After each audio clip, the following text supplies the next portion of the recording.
Je vais parler aujourd'hui de l'amour. Il y a beaucoup de personnes, tout comme moi, qui ont vécu beaucoup de souffrances à cause de l'amour. Oui, effectivement, quand tu vis certaines choses, tu peux te dire carrément, l'amour, c'est pas la peine, moi je suis plus là-dedans. Mais franchement dit aussi, quand on vit sans amour, on vit comme un caillou. Donc on passe dans la vie sans rien avoir vécu. Donc ce que je peux dire simplement aux gens, c'est n'ayez pas peur d'aimer. Mais par contre, choisissez bien la personne que vous allez aimer. Et pour choisir et pour faire des bons choix, pour éviter de... Non, pas pour éviter, on va dire, pour limiter les mauvais choix, il est important de pouvoir avoir ses propres critères. C'est-à-dire que vous devez choisir c'est qui le type de personne qui me plaît, que ce soit côté femme, que ce soit côté homme.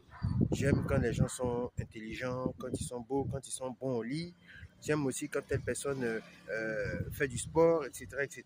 Ça peut paraître banal, mais c'est le genre de choses qu'il faut prendre en compte.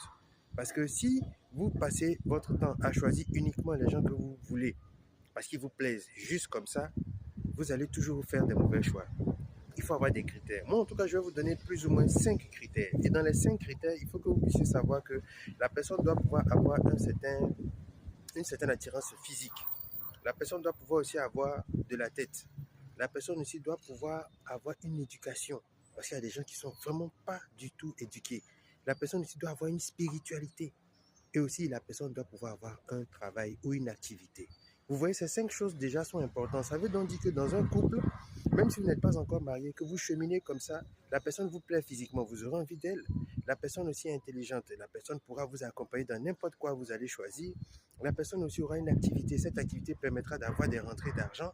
La personne aussi aura une spiritualité. Spiritualité qui veut dire que la personne a au moins une crainte de Dieu.